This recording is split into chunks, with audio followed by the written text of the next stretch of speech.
اعوذ باللہ من الشیطان الرجیم بسم اللہ الرحمن الرحیم الحمد للہ رب العالمین والصلاة والسلام علی اشرف الانبیاء والمرسلین وآلہ الطیبین الطاہرین۔ اعوذ باللہ من الشیطان الرجیم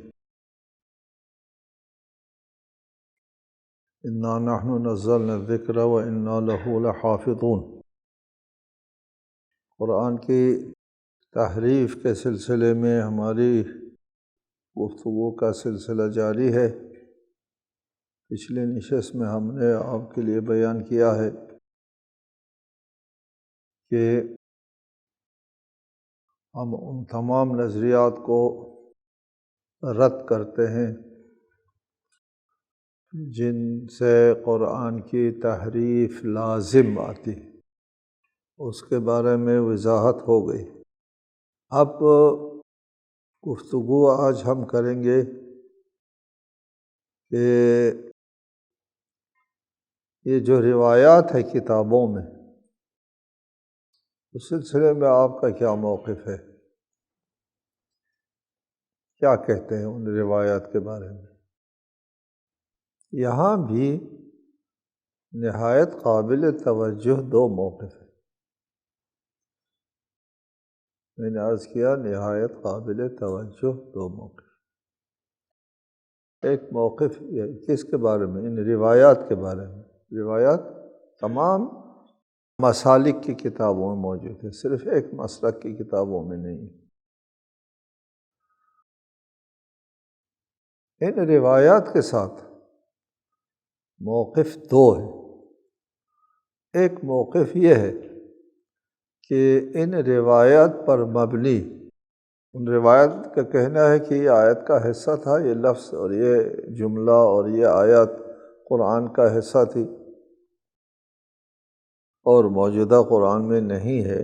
اس قسم کے روایات تحریف دو موقف ہے۔ ایک موقف یہ ہے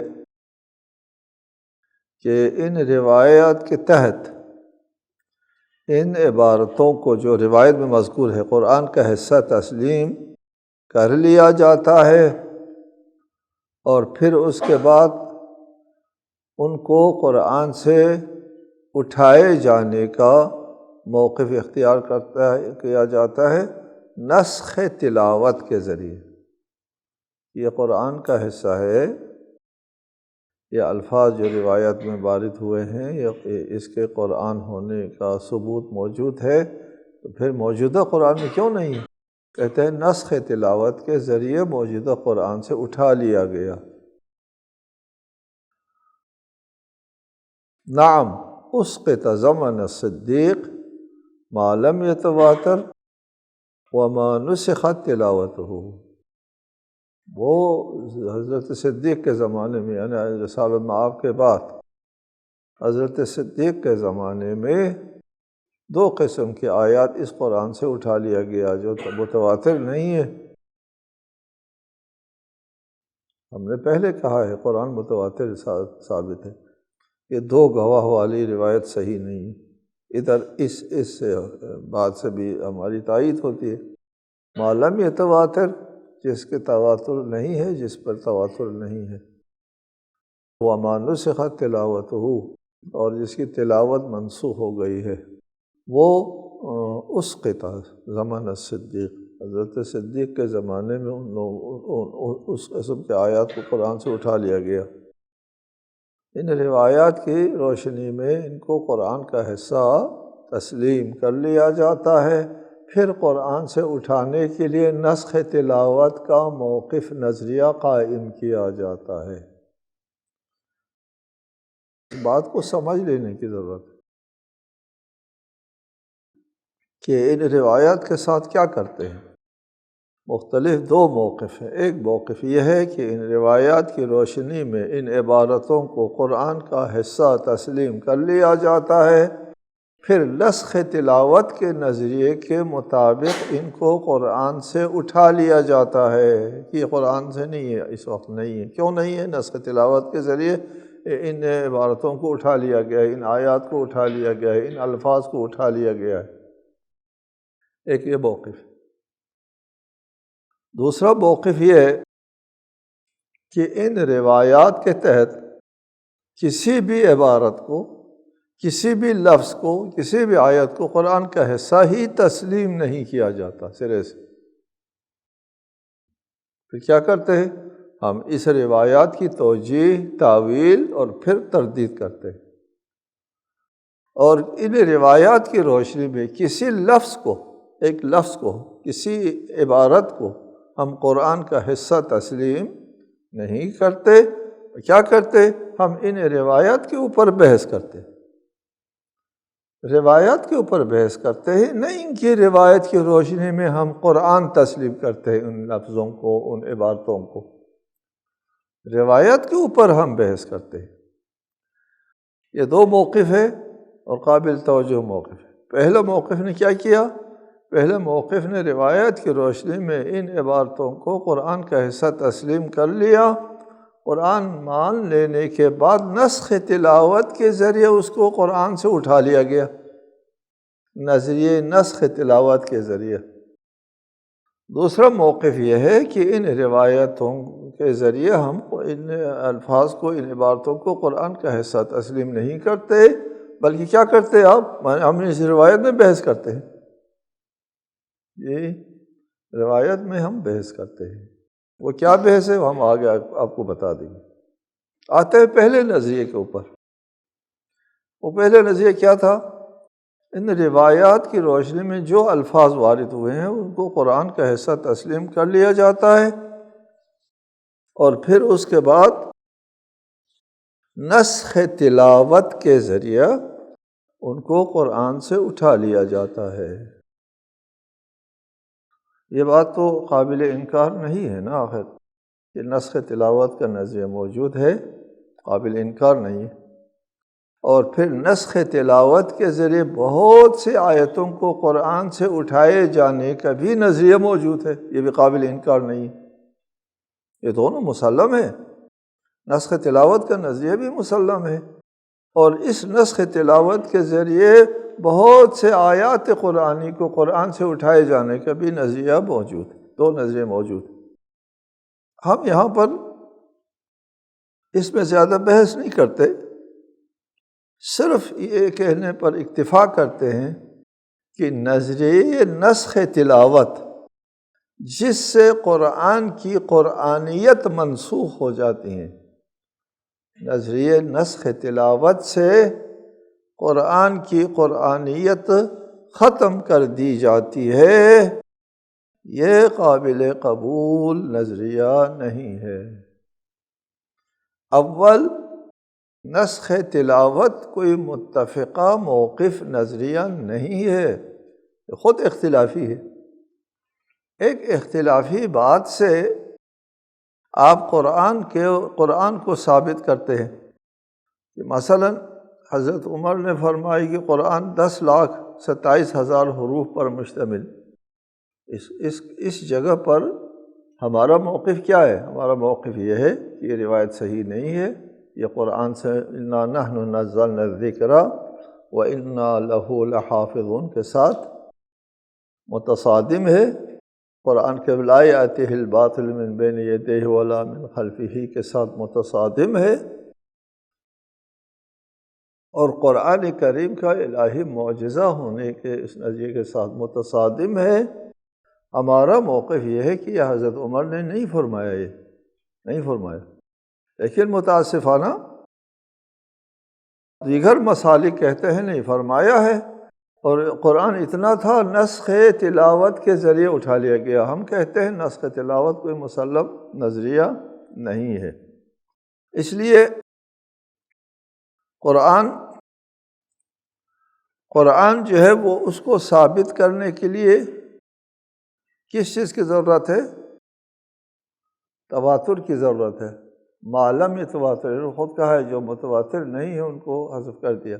قرآن ثابت ہوتا ہے تواتر سے، وَمَا نُسِخَتْ تِلَاوَتُهُ، جس کی تلاوت منسوخ ہو گئی۔ قرآن تواتر سے ثابت ہوتا ہے۔ نسخ تلاوت کا نظریہ تواتر اور اجماعی نہیں ہے، یہ کسی دلیل کے اوپر قائم نہیں ہے یہ نسخ تلاوت کا ذریعہ۔ بعض فقہا کہتے ہیں خبر متواتر کے ذریعے، خبر متواتر، حدیث متواتر رسول کے ذریعے قرآن کا نسخ ہونا درست ہے، ممکن ہے، واقع نہیں ہوا۔ قرآن منسوخ ہوتا ہے قرآن سے، ما ننسخ من آیت او ننسها نأتی بخیر منها، نسخ ہوتا ہے قرآن سے منسوخ ہوتا ہے، قرآن حدیث سے منسوخ نہیں ہوتا۔ قرآن کے اطلاق کی تقیید، قرآن کے عام کی تخصیص حدیث سے ہو جاتی ہے، لیکن قرآن کا منسوخ ہونا جو ہے وہ حدیث سے نہیں ہوتا۔ بعض نے فرمایا اگر حدیث متواتر ہے تو پھر حدیث سے قرآن منسوخ ہو سکتا ہے، لیکن ہوا نہیں ہے۔ یہ موقف ہے، سب کا موقف اور صحیح درست موقف ہے کہ قرآن منسوخ حدیث کے ذریعے نہیں ہوا، اور ایک نظریہ یہ ہے کہ تواتر کے ذریعے ہو سکتا تھا لیکن ہوا نہیں ہے، ٹھیک ہے۔ جب متواتر کے ذریعے قرآن منسوخ ہو سکتا ہے، نسخ تلاوت کوئی متواتر چیز نہیں ہے کہ جس سے قرآن نسخ ہو جائے، اور خود علماء کہتے ہیں تواتر سے نسخ ہو سکتا ہے، ہوا نہیں، تو پھر نسخ تلاوت کے ذریعے قرآن میں منسوخ نہیں ہوا۔ ہم اس پر زور نہیں دیں گے کہ نسخ تلاوت کے ذریعے قرآن منسوخ ہو سکتا ہے یا نہیں ہو سکتا ہے، زور نہیں دیں گے، یہ آپ کا نظریہ ہے، اگر صحیح ہے، نہیں ہے، لیکن آپ ان احادیث کی روشنی میں ان عبارتوں کو قرآن تسلیم کر لینے کے بعد اس کو قرآن ہونے سے ہاتھ اٹھاتے ہیں، اس نظریے نسخ تلاوت کے ذریعے آپ قرآن تسلیم کر لیتے ہیں۔ ہم اصلاً سرے سے قرآن تسلیم نہیں کرتے، صرف یہ فرق سمجھ میں آ جائے کافی ہے۔ اب نظریہ صحیح نہیں ہے ہم نہیں جاتے، صرف ہم نظریہ بتا دیتے ہیں کہ یہ ہمارا نظریہ یہ ہے کہ ان روایات سے، ان احادیث سے قرآنیت ثابت نہیں ہوتی، قرآنیت ثابت ہونے کے لیے تواتر شرط ہے، یہ روایت آحاد ہیں،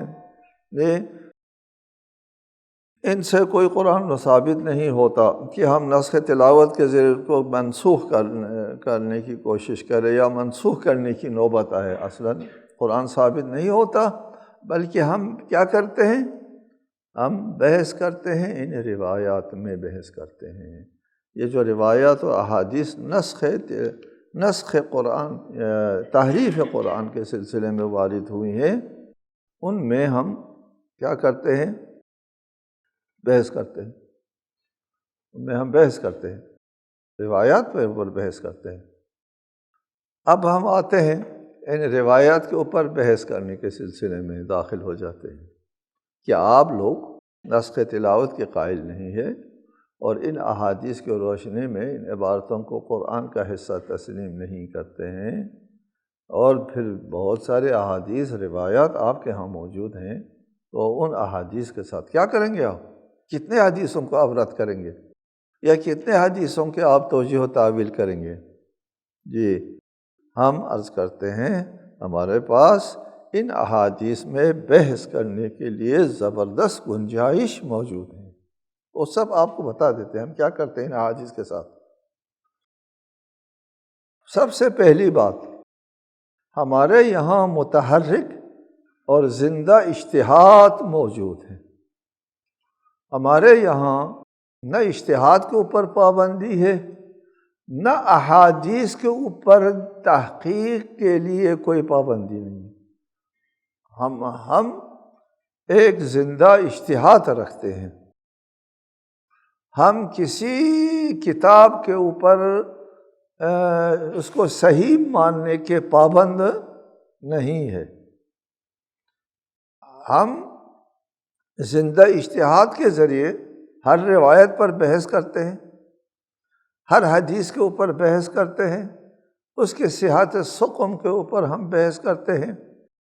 لہٰذا مثلا اصول کافی میں اگر تعریف کے اوپر مشتمل حدیث ہے تو ہم اس میں بحث کرتے ہیں، اور بحار الانوار میں سب سے زیادہ تعریف کے احادیث روایات موجود ہیں، روایات بحار الانوار میں، اور ان میں سے علامہ مجلسی جو ہے صریح انہوں نے کہا کہ میں تعریف کے قائل نہیں ہوں، تعریف کے قائل نہیں، روایت ہوئی کتاب میں موجود ہے لیکن تعریف کے قائل نہیں ہے علامہ مجلسی، صریح انہوں نے کہا ہے کہ تعریف نہیں ہوئی قرآن مجید میں،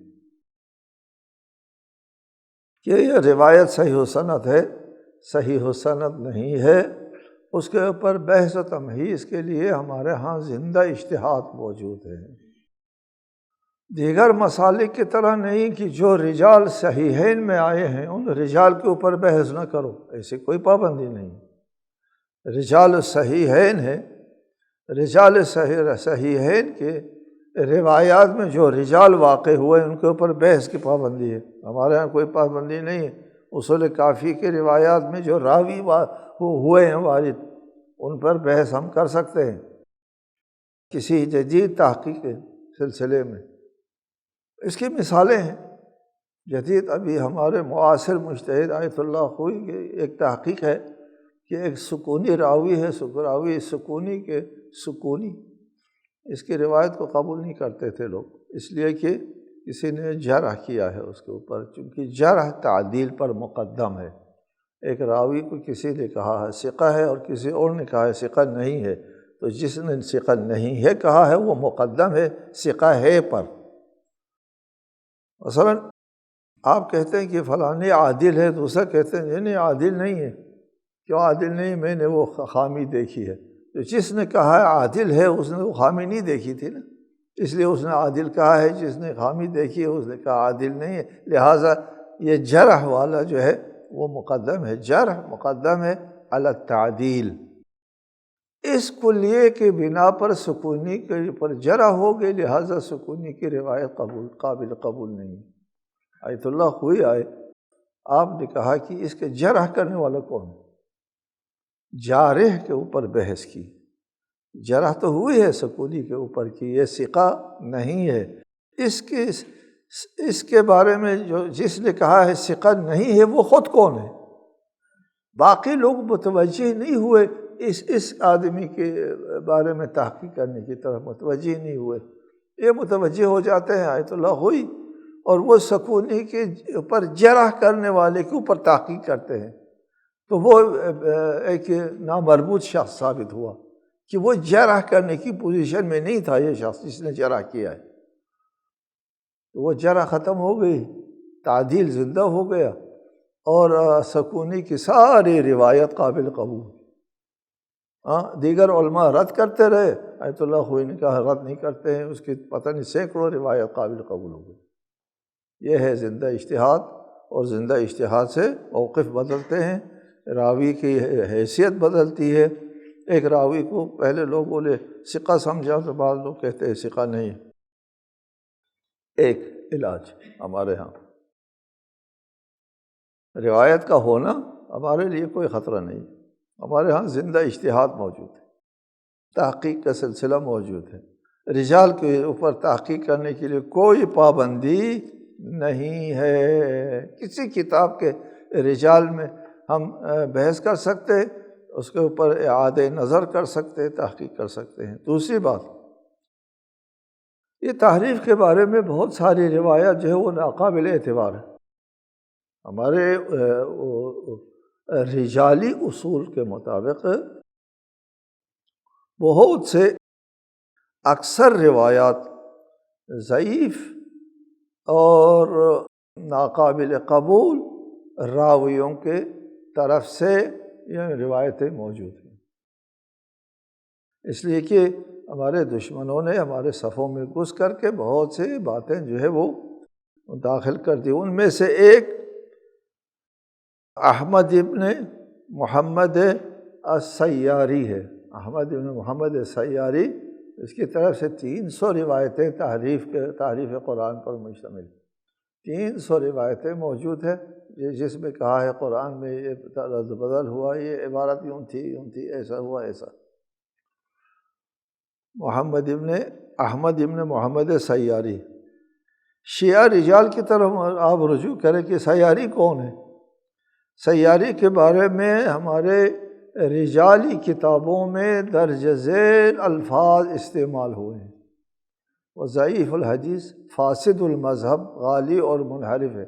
فاسد المذہب ہے، اس کا مذہب بھی خراب ہے، صحیح مذہب کا بندہ بھی نہیں ہے، پتہ نہیں کس قسم کا مذہب رکھتا تھا، اور اس کی روایتیں آئی ہوئی ہیں، ایک روایت بھی اس کے قابل قبول اور کوئی قیمت نہیں ہے اس کی روایت کی۔ ان روایت مونس بن ظبیان ہے، مونس بن ظبیان یہ بھی احادیث گڑھنے والا تھا، اس کے بارے میں بھی روایات ہے، ہمارے رجال کی طرف رجوع کرے آپ، نہایت ضعیف، ناقابل توجہ، کذاب اور احادیث گڑھنے والا ہے۔ یہ اس کی روایات ہمارے یہاں موجود ہیں، اور ہم جہاں کہیں بھی ہو، یہ مثلا کافی کے رجال میں آئے ہو پھر بھی مسترد، جہاں جس کتاب کے رجال میں ہو مسترد ہے۔ ان میں ایک منخل بن جمیل الاسدی ہے، اس کے بارے میں علماء رجال کہتے ہیں وہ فاسد الروایہ، ضعیف اور منحرف ہے، ضعیف منحرف ہے۔ انحراف یعنی صحیح مذہب کے اوپر نہیں ہے، منحرف کا مطلب جو ہے وہ قابل قبول نہیں ہے۔ اور ایک محمد بن حسن بن جمہور بھی ان راویوں میں شامل ہے، علماء رجال فرماتے ہیں یہ بھی ضعیف، غالی، فاسد الروایہ، ناقابل توجہ اور فاسد المذہب ہے۔ یہ ان راویوں کی بات کر رہے ہیں، ہم تمام راویوں کی بات نہیں کر رہے۔ بہت ضعیف روایت جو ہے وہ ہمارے تمام مسالک میں موجود ہوتے ہیں، صرف یہاں نہیں، تمام مسالک میں فاسد المذہب، کذاب اور روایت جعل کرنے والے ہوتے ہیں۔ ہم صرف ان راویوں کی بات کر رہے ہیں جنہوں نے تحریف قرآن میں روایت کی ہے، یہ ان لوگوں نے تحریف قرآن میں روایت کی ہے۔ یہ دو باتیں ہو گئی، دو طریقے علاج، ایک زندہ اجتہاد اور دوسرا راویہ نے روایت تحریف جو ہے وہ فاسد المذہب اور منحرف، کذاب اور باطل لوگ ہیں۔ تیسرا علاج وحی منزل اور قرآن میں فرق۔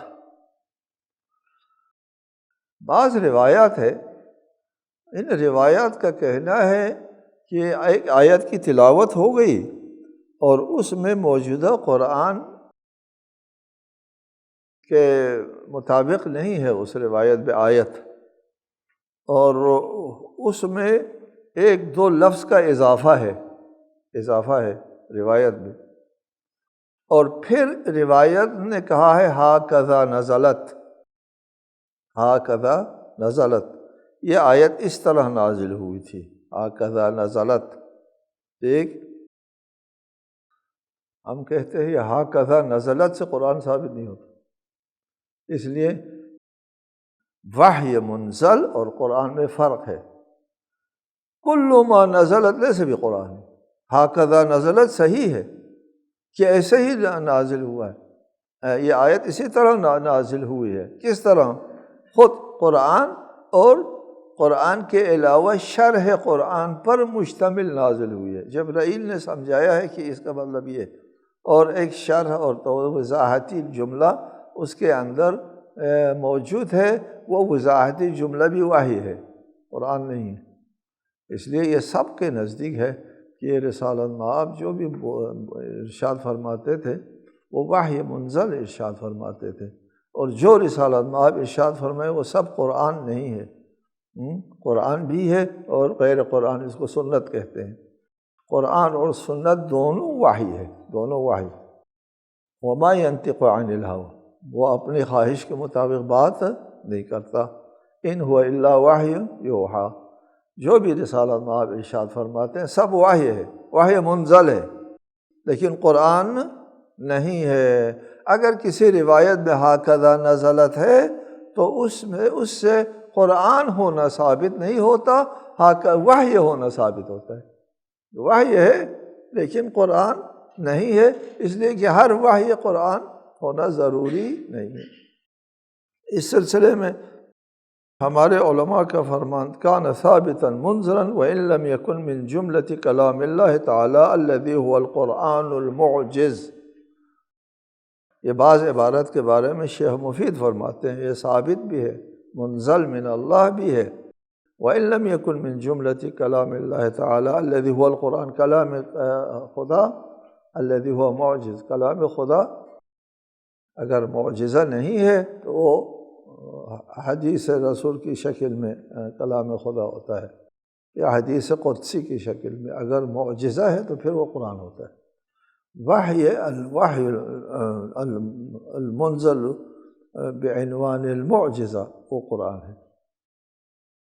شیخ صدوق اپنے اعتقادیات میں فرماتے ہیں اس قسم کے روایات کے بارے میں، بل نقول انہ قد نزل من الوحی الذی لیس من قرآن، یہ وحی ان میں سے ہے جو وحی نازل ہوئی ہے لیکن وہ قرآن نہیں ہے۔ آخر میں ومثل ھذا کثیر کلہ وحی ولیس بقرآن، اس قسم کی عبارت بہت ہے، سب کے سب وحی ہے لیکن قرآن نہیں ہے۔ اس سلسلے میں ہم ایک مثال بھی پیش کرتے ہیں آپ کے لیے کہ حضرت امام جعفر صادق علیہ السلام سے یہ روایت اس طرح نقل ہوئے، وَإِن تَلْوُوا أَوْ تُعْرِضُوا عَمَّا أُمِرْتُمْ فَإِنَّ اللَّهَ كَانَ بِمَا تَعْمَلُونَ خَبِيرًا۔ یہ عَمَّا أُمِرْتُمْ اس قرآن میں نہیں ہے، یہ عَمَّا أُمِرْتُمْ جو ہے وہ کیا ہے، اس آیت میں عَمَّا أُمِرْتُمْ بغرض تفسیر و توضیح آیت کے وسط میں مذکور ہے، اور وہ بھی ہاکذا نزلت بھی صحیح ہے، یہ وضاحتی جملہ ہے، یہ قرآن میں شامل نہیں ہے۔ لہٰذا ہم ابھی تک آپ کے لیے تین قسم کی توجیہ بیان کی ہے، یہ ہم بحث کرتے ہیں روایات میں، اور ابھی مزید توضیحات باقی ہے، آئندہ انشاءاللہ بیان کریں گے۔ السلام علیکم ورحمۃ اللہ وبرکاتہ۔